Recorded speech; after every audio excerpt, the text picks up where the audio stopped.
오늘 본문 말씀 다 찾아서 읽어보겠습니다. 47장입니다. 창세기 47장 7절로 10절까지.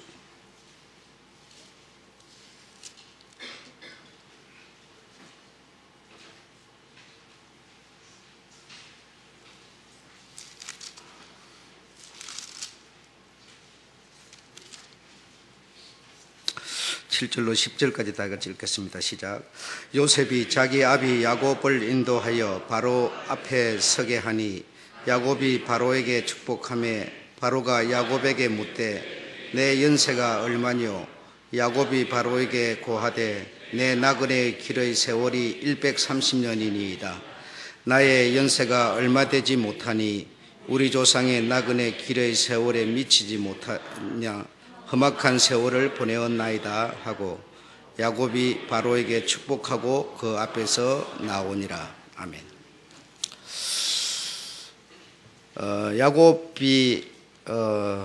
야곱이라고 하는 사람에 대해서 참 성경에 내용이 많이 있습니다.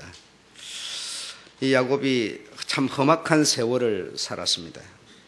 참 힘든 세월을 살았습니다. 그래서 이 야곱이 힘든 험악한 세월을 산 것을 생각하면서 130년이지만 우리는 뭐 50년, 60년 또는 70, 80 이렇게 사신 분도 있는데 그 인생이 이렇게 사는 게 그렇게 만만치는 않습니다. 사실 여러분을 돌아보지 않는 분들도 많이 있지만 한번 가만히 돌아보시면 참 내 인생도 참 험악했다, 어려웠다, 힘들었다, 참 이런 생각을 하실 수도 있습니다. 얼마지 않은 세월인데도 참 여러 가지 참 인생 길이 돌고 참 많이도 돌았다, 이런 생각도 많이 들고요. 여러분들의 삶도 물론 많이 그런 어떤 삶으로 사셨겠지만 저도 저를 이렇게 돌아보니까 참 많이 돌아서 여기 와 있다라고 하는 것을 느끼게 됩니다. 이런 것들은 젊은 사람들은 생각할 여지가 없습니다. 젊은 사람들은 이런 거 아예 생각 자체도 하지 않겠죠. 그러나 연세가 드시면 여러분, 우리가 살아온 과거의 그 어떤 추억이라고 하는 게 굉장히 우리 삶의 질을 좋게 만들어 줍니다. 많은 이런 고난의 어떤 좋은 것보다는 이런 고난이라고 하는, 고통이라고 하는 이런 것들을 겪으면서 어떻게 가야 길이 보일지도 모르면서 시간이 가다 보니까 결국 뚫려서 그 고비를 지나가고 이렇게 해서 결국 그 순간을 넘어서게 되는 것이죠. 그래서 지나고 보면 내가 참 그때 그래도 참 내가 이걸 이겨내어서 감당해냈어, 이렇게 하면서 그 추억이라는 게 굉장히 우리에게 많은 영향을 공급하게 되죠. 보람이 있고 가치가 있게 됩니다.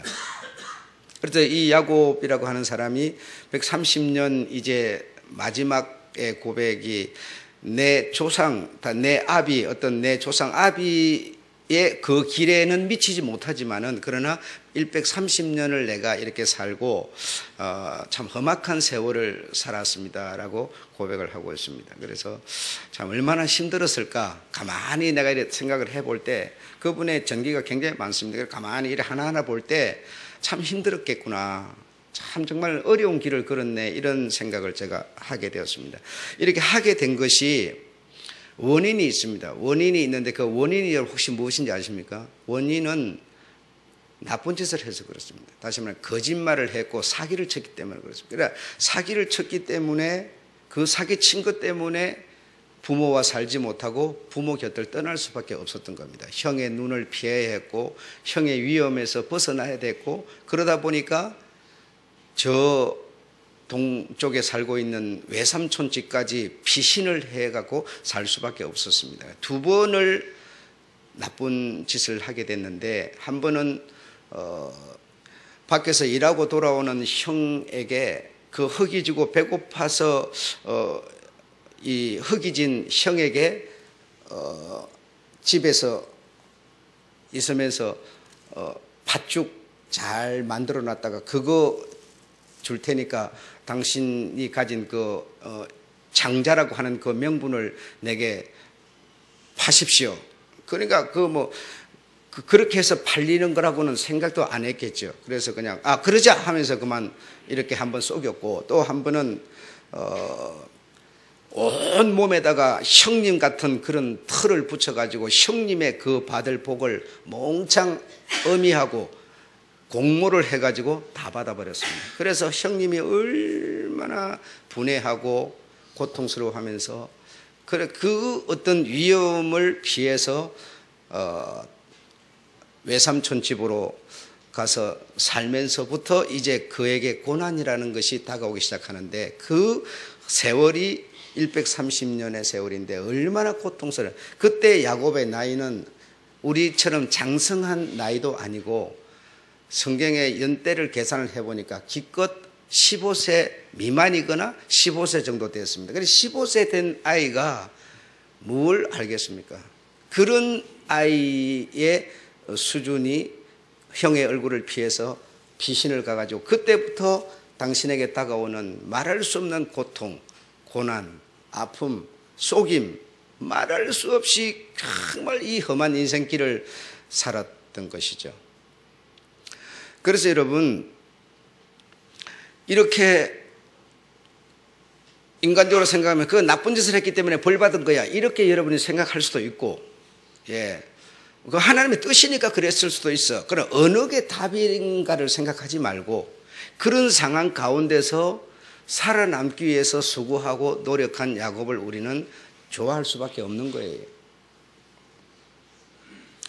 여러분, 우리가 살아가면서 하나의 문제가 내게 다가왔을 때 그거 하나 해결하고 나면, 그걸 해결했을 때 내게 다가오는 감사라는 게 있죠, 여러분. 내가 편안하게만 살고 어려운 것도 없고 힘든 것도 없고 그저 부모 밑에서 편안하게 사는데 솔직히 감사할 게 뭐 있습니까? 여러분 부모들이 잘 먹여주는 여러분의 자녀들을 보고 여러분 한번 물어봐 보세요. 너 1년이 지난 이 시점에서 감사한 게 있느냐라고 하면 감사한 거 없습니다, 여러분. 감사를 느낄 수가 없습니다. 왜? 감사라는 것은 고통 가운데서 피는 꽃이기 때문에 그렇습니다. 좋은 삶 속에서 피는 꽃이 아니고 어려운 가운데서 피는 꽃이 감사의 꽃이기 때문에, 내가 어려움 없이 사는 내가 무슨 감사를 표현할 수가 있겠습니까? 여러분, 만약에 휴대폰이 다 가지고 있는데 나는 가난해서 휴대폰이 없다. 그런데 그 휴대폰을 누군가가 선물을 해줬다 그러면 감사를 느낄 수 있지만, 다 가지고 있는 휴대폰 나도 갖고 있는데 휴대폰 갖고 있는 것에 대해서 누가 감사를 하겠습니까? 아무도 안 합니다. 그래서 감사라는 것은 어떤 이런 고비를, 정말 어려운 고비를 넘고 나서 발생하는 게 감사이기 때문에, 그래서 다시 말하면 우리에게 감사라는 꽃은 없다는 겁니다. 특히 우리 한국 사람들에게는 감사가 별로 없다는 겁니다. 왜? 다 적당히 그 정도 그냥 이런 험악한 세월이라고 생각하지 않고 그냥 살아갈 수 있는 수준이기 때문에 그런 겁니다. 그런 거. 정말 가슴이 아프죠. 오늘 청소를 하면서 성탄절 때 여러분이 먹고 마시고 한 쓰레기를 내가 치우면서 보니까, 야, 이 아이들에게 정말 감사라는 것은 없겠구나. 정말 이들이 정말 고통 없이 정말 편하게 살고 있구나. 주스 같은 것도 다 먹고 비운 그릇이 하나 갖고 전부 반 정도 남았고, 빵도 이만한 거, 손바닥 많은 거 하나에 요만큼 뜯어먹고 그대로 남았고, 야, 이런 사람들에게 무슨 하나님으로 말미암은 감사가, 이 송구영신 예배의 예배가 과연 되어질 수 있겠는가 생각하면서, 그것을 내가 다 모아다가 찢어가지고 고양이를 갖다 줬더니 서로 하나 더 먹으려고 서로 난리를 치는 것을 보았어요. 왜 그랬을까요? 내가 쟤네들에게 오늘 밥을 몇 번을 줬다면 이렇게 하지 않았을 겁니다. 오늘 밥을 한 번도 아침부터 안 주고 오후 늦게 그 빵을 내가 찢어서 줬더니 그거 하나 더 땡겨다 먹겠다고 그 난리를 치는 것을 보았는데 저들이 배고프지 않았으면 그리 하겠습니까?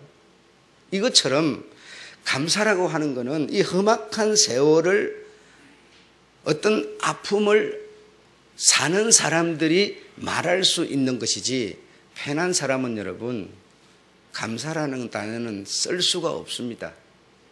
예. 교회를 오더라도 오늘날 청소년들 보면 정말 제가 말은 못하지만 너무 속으로 제가 웁니다. 교회를 뭐하러 옵니까? 교회는 여러분 휴대폰 가지고 장난치러 오는 것이 아니고 하나님의 말씀을 듣고 예배를 드리러 오는 것이지만 예배를 드리려고 준비하고 있는 자세는 하나도 찾아볼 수가 없어요. 전부 휴대폰 가지고 장난만 치고 있어요. 이런 것을 보면서도 과연 저들이 가진 휴대폰 때문에 지금 문명이 발달한 것 때문에 감사할 수 있는 사람이 있겠는가라고 생각해 볼 때 저들은 험악한 세월을 모르는 저들이 감사할 수 없다는 것이죠. 지금 장로님이 인도 말씀을 하셔서 또 인도 말을 제가 해보겠는데요. 인도를 가보신 분도 있고 인도의 영상을 보셔서도 알지만 여러분이 드리는 예배보다도 더 열심을 가지고 조그마한 아이들이 앞에서 자리를 깔아놓고 예배가 마칠 때까지 그들은 예배를 함께 어른들과 함께 드립니다. 그래서 나는 어느 교회만 그런 줄 알았더니 이 교회가 저 교회 할 것 없이 전부 아이들이 가장 앞에 자리를 잡아서 어른과 똑같이 시작해서 똑같이 예배를 드리고 찬송 부를 때는 같이 찬송을 부르고 전부 아이들이 그렇게 하고 있어요. 예, 제가 거짓말 하는 게 아니라는 거 여러분이 다 아실 거예요. 그런데 여러분 이 교회 우리 교회뿐 아니라 이 한국 땅에 있는 교회들은 세련되고 뭐 어떤 이 모양새는 이쁠지 모르나 그러나 저들이 갖고 있는 삶의 그 예배의 질과는 질이 많이 달라요. 우리가 조금만 다툼이 생기면 다툼 생긴 것 때문에 에이 내 당신 꼴보기에서 교회 안 나갈래.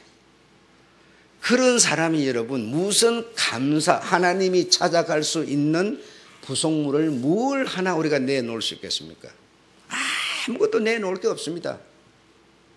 그런 분에게 과연 주님이 정말 그를 데리고 천국을 갈 수 있는 천국의 자기에게 어떤 부속물이 그에게 뭐라도 있을까 생각해 볼 때 가슴이 메어져요. 정말 마음이 아파요. 그러니 그런 사람에게 과연 무슨 하나님이 1년 동안 나를 지켜주시고 보살펴 주신 것에 대해서 감사할 수 있는 게 뭐 있겠습니까? 아무것도 없습니다. 그래서 내가 내 자신을 돌아보면서도 참 정말 하나님께 진심으로 내 속에서부터 우러러 나오는 감사 정말 이런 것이 있는가 이렇게 찾아보고 할 때 이런 것이 결국은 어떻게 발생되는가라고 봤더니 아픔 속에서 험악한 세월을 사는 사람들에게서만 이런 내용은 나오는 것이지 그렇지 않은 사람에게는 나오지 않는 것이죠. 일주일을 열심히 일하는 사람 그냥 손 쓰리고 발 쓰리고 시간도 없이 막 일하는 사람 주일날 하루 쉬어서 하나님 앞에 예배를 딱 드린다면 그 사람은 주님 앞에 나와서 예배 드리는 그날을 감사할 거예요. 근데 뭐 핑핑 놀고 뭐 할 일도 없는데 뭐 그런 사람이 나와서 예배를 드린다고 감사하겠습니까? 그러므로 여러분 이 험악한 세월, 고통, 고난, 아픔 이거는 나에게 하나님이 무엇을 지금 말하게 하시려는가 나에게 하나님이 무엇을 찾아내시려고 그리 하시는가를 우리는 이해해야 합니다. 이해해야 합니다. 그래 하나님이 너에게 베푸신 것을 네가 이해하라고 말하는 겁니다. 그런데 우리는 아픔이 오면 어째서 나에게 이런 것이 왔지? 내가 뭘 잘못했지? 그러실 수가 있어. 이렇게 나가기 때문에 거기서도 하나님이 우리를 통해서 찾아갈 게 없는 거예요. 아무쪼록 2017년에는 여러분 정말 하나님이 베푸신 은혜에 하나님이 축복하신 것에 대해서 감사할 수 있는 여러분이 되시기를 주님으로 축원합니다. 정말 여러분이 정말 없다면 내가 하나님의 말씀을 받았다 한들 그걸 소나무한테 가서 말하겠습니까? 돼지새끼한테 가서 말하겠습니까? 여러분이 내게 계신 것이 얼마나 감사한 것인지 모르고요. 우리라고 하는 존재가 있는 것이 하나님께는 얼마나 다행인지 모르는 거예요. 이웃을 사랑하라. 저 사람이 나한테 해준 거 아무것도 뭘 사랑해? 이웃이 없으면 여러분 내가 어떻게 존재할 수 있겠습니까? 정말 우리가 깊이 좀 이해하고 생각해 보면 충분히 이웃을 사랑할 수 있는 것이고요. 원수도 감사할 수 있는 거예요. 정말 우리가 없다면 소수의 몇 사람만 산다면 내가 집 100채 줄 테니까 너 살아라. 사람이 없이 100채만 가지고 내가 뭘 하겠습니까, 여러분? 우리가 함께 어울려서 살고 있다는 이것 자체가 우리는 너무너무 좋은 겁니다. 감사한 겁니다. 혼자서 잘 먹고 잘 입고 외롭게 사는 것보다 싸우고 다투는 사람이 같이 함께 있는 것이 얼마나 좋은 것인지 모르는 것이죠. 이러니 우리에게서 하나님이 찾고자 하는 것이 무엇을 우리가 내놓을 수가 있겠습니까?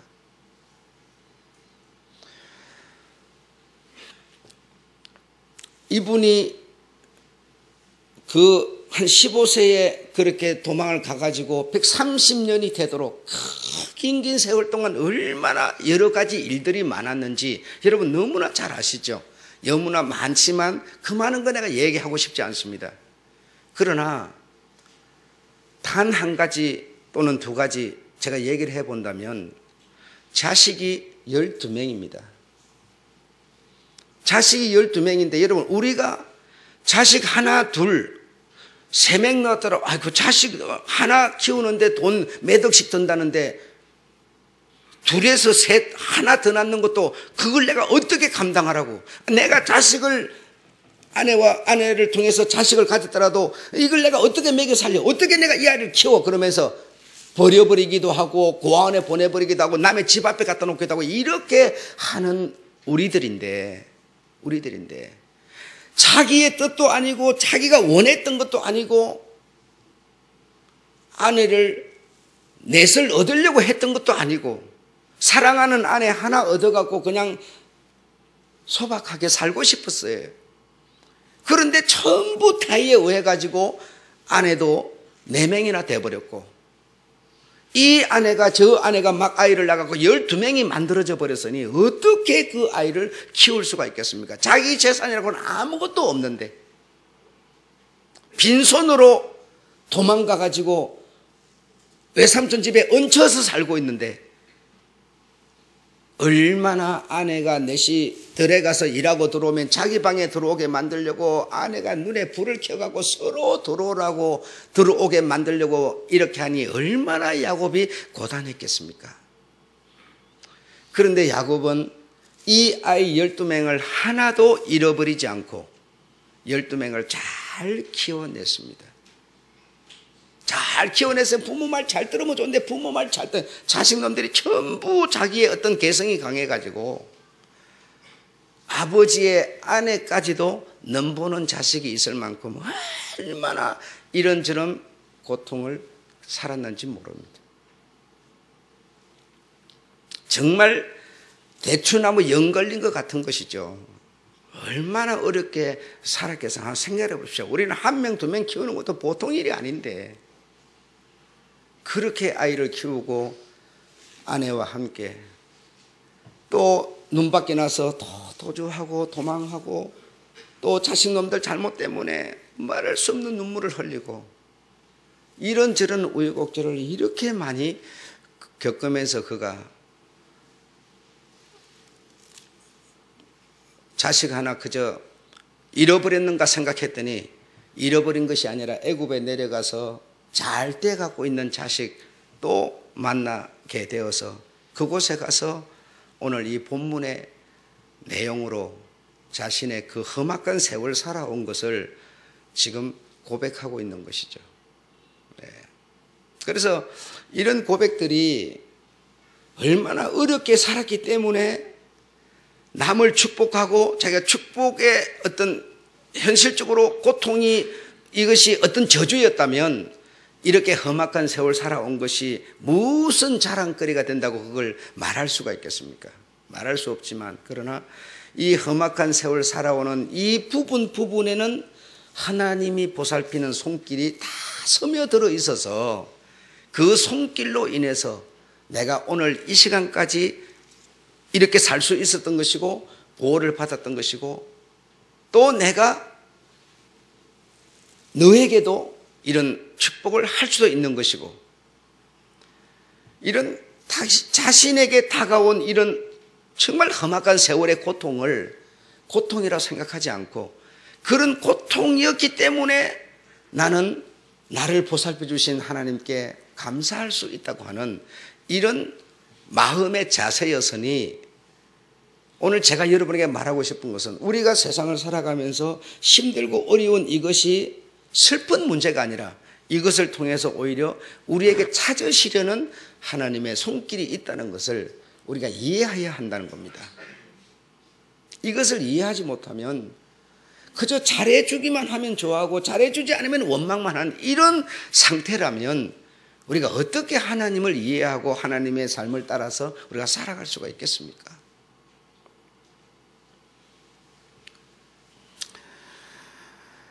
그러면 이 야곱이라는 사람이, 두 번째로 야곱이라는 사람이 어떻게 과연 이런 큰 험악하고 고통스럽고 힘든 세월을 과연 살아갈 수 있도록 만들었던 그 원동력은 무엇이었는가 하면 하나님이 해주신 약속 때문이었습니다. 다른 게 아니에요. 그래서 여러분, 그때 아브라함, 야곱, 이삭, 모세, 이때는 막 하나님이 막 그냥 많은 이런 어떤 표적을 보여주고 이렇게 하니까, 그 뭐 표적을 보여주고 막 그렇게 하니까 뭐 못 따라갈 게 뭐가 있어, 못 쫓아갈 게 뭐가 있어, 이렇게 생각하지만 그렇지 않습니다.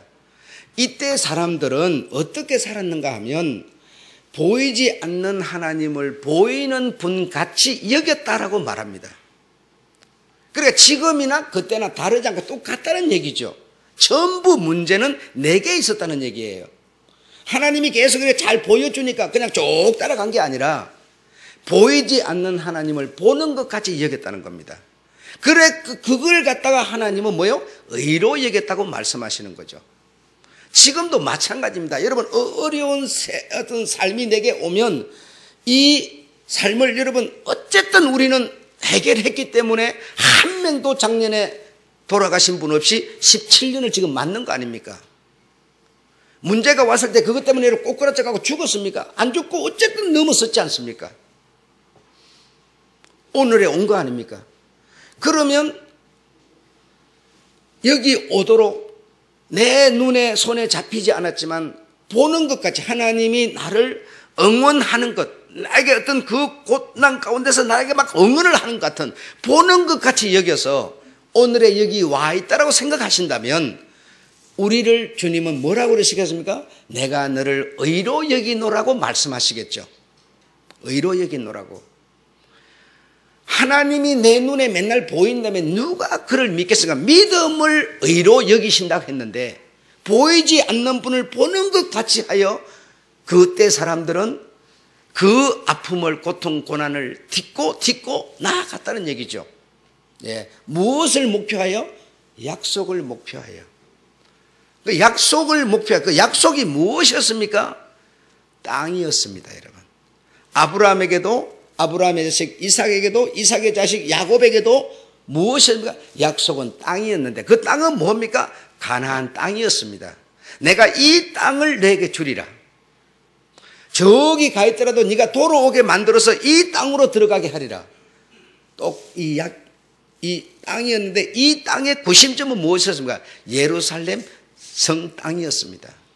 이 성을 준다, 이 땅을 준다는 그 약속 하나 믿고 어떤 어려움이 있더라도 그 험악한 세월을 딛어서 결국 오늘 이런 고백을 할 수 있게 되었던 것이죠.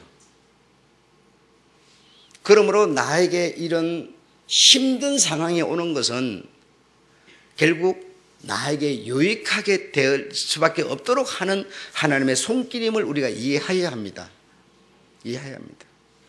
내가 전초에서 말하는 것처럼 아픔을, 고통을, 가난을 모르는 사람, 절대로 그 사람들에게서 감사하지 않습니다. 여러분 자식에게 잘 먹이고 잘 입혀보세요. 그리고 부족한 것 없이 돈 착착 줘서 학교 보내고 참 편하게 살려보세요.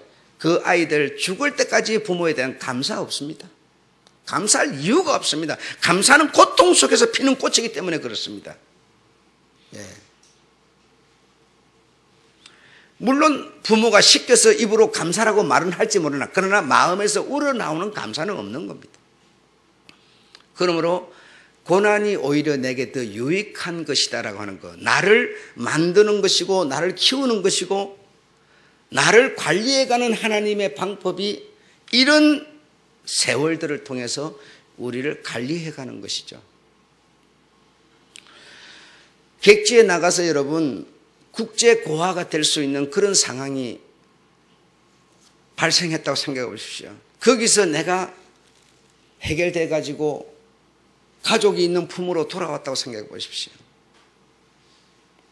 얼마나 감사할 수 있겠습니까? 감사의 크기는 여러분 얼마만큼 내가 큰 도랑을 내가 건넜느냐에 따라서 사실은 발생하는 것이죠.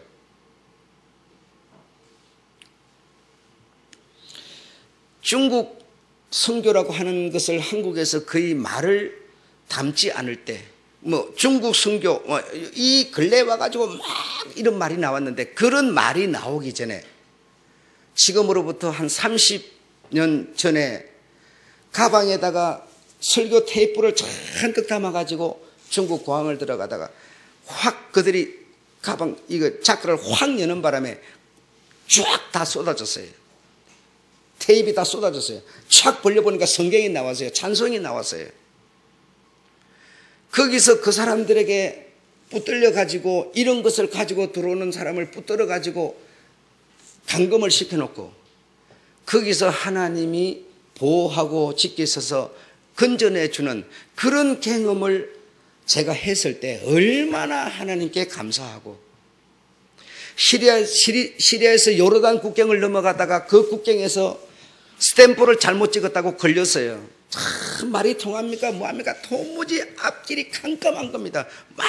어떻게 해야 될지도 모르는 겁니다. 한나자를 이렇게 가다 놓는데 갇혀갖고 있는데 누가 나를 지켜줄 수가 있습니까? 거기서 내가 할 수 있는 일이 무엇입니까? 하나님 나를 이 험악한 이 상황 속에서 나를 건져주십시오.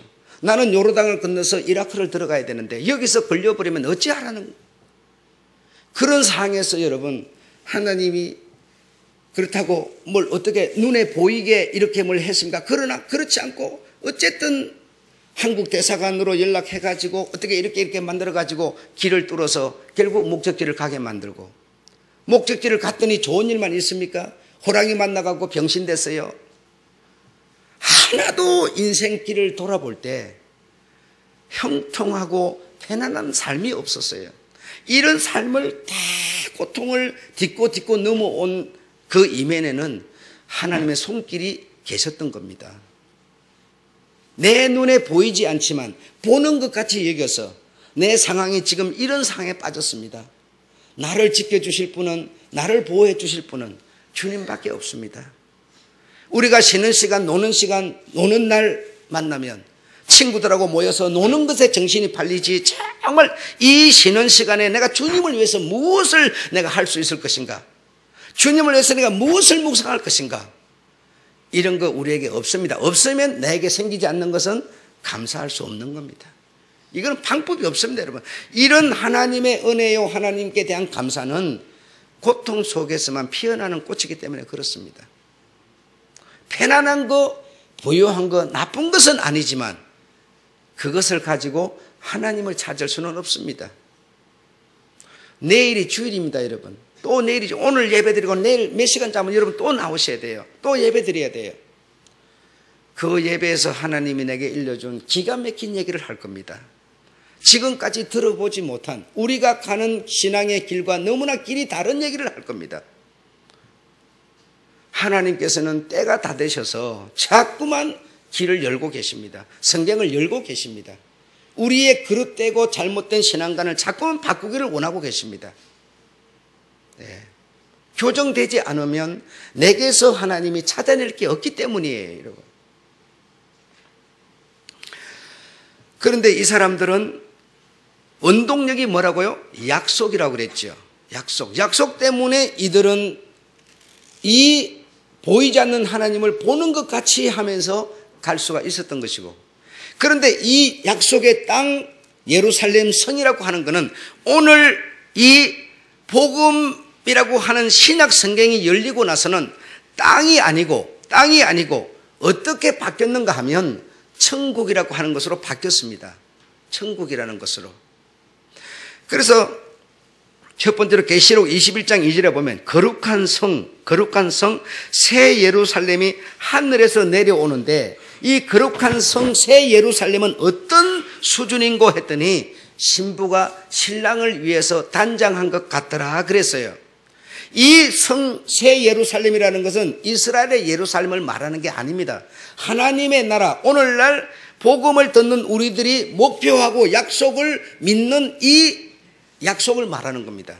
우리는 이 전에 사람들이 그것을 목표하면서 험악한 세월을 디딛고 성공해낸 것처럼 오늘 우리들은 저 예루살렘이 아니라 저 예루살렘과 같은 이 거룩한 성, 이 하나님의 나라, 이것을 우리가 내 손에 안 보이지만 보는 것 같이 여겨서 우리가 정말 이 어떤 삶 속에서도 이 약속의 목표를 잃어버리지 않고 한 걸음 한 걸음 우리가 내딛는다면 우리에게서 하나님이 찾을 게 있다는 것이죠. 찾을 게 있다는 것이죠. 두 번째로는 마태복음 25장 34절에 보면 장세로부터 이 새 예루살렘은 누구에게 주기로 약속되어 있었느냐? 오른쪽에 있는 자들인데, 오른쪽에 있는 자들은 어떤 자들이냐? 너희 오른쪽에 있는 너희를 위해서 예비된 하나님의 나라라고 말하고 있습니다. 하나님의 나라. 이거는 너희에게 주려고 이미 예비되어 있던 것이다. 이 나라를 너희가 상속하라고 말씀하십니다. 상속하라고. 이게 뭡니까? 눈에 보이지 않지만 약속입니다. 우리들에게 주어진 약속, 여러분. 세 번째로는 요한복음 14장 2절에 내 아버지 집에 거할 곳이 많도다. 뭐죠? 처소, 곧 성을 말하는 겁니다. 이거는 이런 사람들에게 주도록 뭐죠? 계약되어 있는 것이다라는 겁니다. 이것이 오늘 아브라함과 이삭과 야곱이 예루살렘을 약속을 믿고 보는 것 같이 하면서 갔던 그들의 신앙이 오늘 우리들에게는 어떻게 적용되느냐?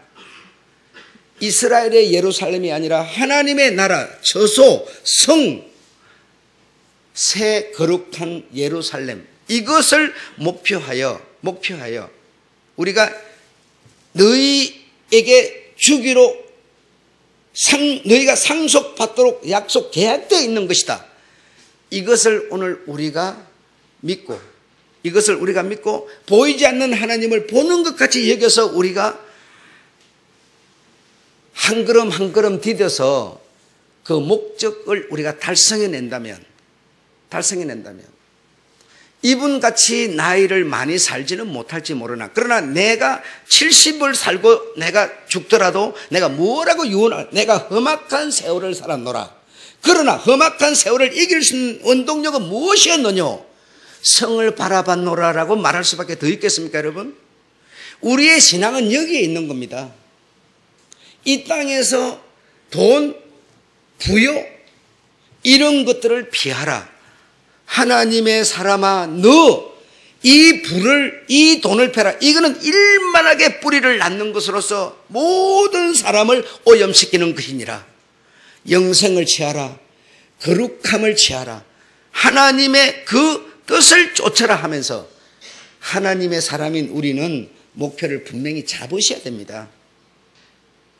설교를 들을 때는 우리가 마음에 인정이 되지만 이 예배를 마치고 딱 나가면 우리에게 다가오는 피부에 와 닿는 것은 현실이 와 닿기 때문에 이것은 눈처럼, 봄의 눈처럼 싹 녹아버려요. 없어져 버려요, 여러분. 그렇기 때문에 신앙생활이라는 것은 힘든 것이고 외로운 것이고 좁은 길을 가는 겁니다.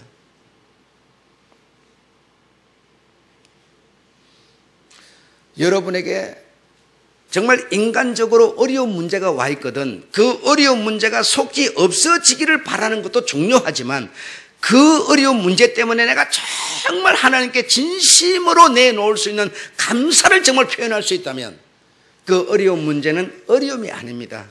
그것을 통해서 영생을 취할 수 있고 그것을 통해서 내가 감사를 할 수 있고 오히려 그것은 나에게 은혜일 뿐인 것이죠. 내 남편이 돈 잘 벌었으면 내가 세상에 나가서 일했겠습니까? 일하다 보니까 여러분 나쁩니까? 훨씬 더 좋지 않습니까 여러분? 집에 앉아서 무리하게 아무 일 없이 앉아있는 게 좋습니까? 그렇지 않습니다. 전부 생각이 나름이죠 여러분. 나쁠 거 없어요. 나도 여러분처럼 몸이 안 좋은 데가 많은 사람이죠. 많지만 그러나 그것 때문에 아니 주님의 종한테다 그래 주님 내가 무슨 자부심을 갖고 뭘 할 수 있겠습니까? 이렇게 해본 적이 없어요. 얼마든지 내게 있는 그거 내가 다스려가면서 주의 일을 할 수 있는 것이고 전부 생각이 나름이에요 여러분. 인간적으로 내가 어떤 목표 하나 딱 세워놓고 그 목표 내가 그거 이루어야 뭐 하는 게 영광이 되고 여러분 그렇지 않아요. 나쁜 짓 해가지고 사기쳐가지고 도망간 이 야곱 이거 안 했으면 이 사람 이런 고난도 안 받았을 거예요. 자기가 나쁜 짓 해가지고 도망가가지고 이 험악한 세월을 살았는데 이 험악한 세월을 하나님은 뭡니까? 악을 선으로 바꾸지 않습니까 여러분? 나쁜 것만 아닙니다. 인간 생각이 나름이에요.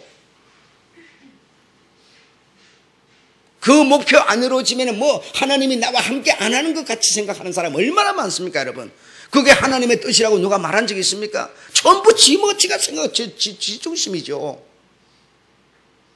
그렇지 않습니까? 정말 그 어떤 목표를 이루는 것도 중요하지만 영생을 취하고 하나님의 은혜를 내 입으로 감사로 표현해낼 수 있는 사람이 먼저 한번 되어 보십시오. 그런 길을 한번 우리가 준비해 보십시오. 훨씬 나라는 사람은 더 풍요롭고 더 건강할 겁니다. 영적으로 훨씬 더 풍요롭고 건강하여서 아마 행복이라고 하는 것이 정말 무엇인지를 우리 입으로 말할 수 있게 되고 주님이 내게 베푸시는 사랑이 과연 정말 어떤 것인가를 사랑이란 말 못할 사람이 어디 있어요 여러분? 다 알 수 있죠. 그러나 정말 그 사랑을 내가 체험하고 그 사랑에 감격하여서 말하는 사람과는 다르지요 여러분. 절대로 같지 않은 것이죠. 아무쪼록 이 1년 동안을 우리가 잘 돌아보시고 또 1년 여러분 지금 뭐 얼마나 사셨는지 간에 돌아보시고 그 돌아보면서의 삶을 통해서 앞에 나아갈 수 있는 길을 정하시고 사람들을 정말 이 속에 학문이 가르쳐주지 못하는 이 속에 이 어떤 얘기들을 여러분 말해 주실 수 있는 그런 우리가 되기를 소원합니다. 이런 자세로 우리가 새해로 넘어서야 될 줄로 믿습니다. 우리 주님의 살과 주님의 피를 마시고 또 주님의 귀한 축복을 받고 새해로 넘어서야 될 줄로 믿습니다. 여러분에게 안수하는 것은 하나님께서 아론과 아론의 그 후손들에게 이스라엘 백성들에게 네가 안수하여 축복하면 내가 그들에게 복을 주고 내가 그들에게 은혜를 주겠느라고 하나님이 그리하라고 시키신 겁니다. 무슨 제가 능력이 있어서가 아니라 내가 여러분에게 주의 이름으로 손을 올릴 때 여러분에게 복을 주고 은혜를 주시겠다고 하나님이 약속하셨습니다. 그래서 그 약속을 믿고 나는 여러분에게 그리 하는 것이죠. 아무쪼록 새해를 맞으시는 여러분, 정말 1년이 지난 이날을 우리가 또 맞게 된다면 정말 이날은 그 무엇보다도 정말 감사라고 하는 것을 마음껏 품고 나와서 표현할 수 있는 그런 1년의 해로 만들어내실 수 있기를 주의 이름으로 축원합니다.